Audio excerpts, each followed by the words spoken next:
Nikuza Jean Marie Vianney aba naturutse Gakeri cyo gukorera stage ndi kwiga ku kigo cya GS Bumba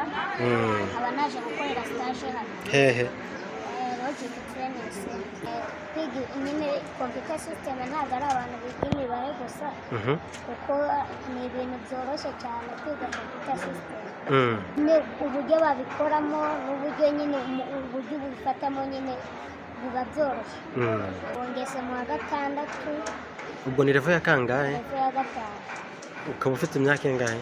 21 ku bantu bafite ubumuga ibi bintu niga nabo babishobora kuko nanjye ndabishoboye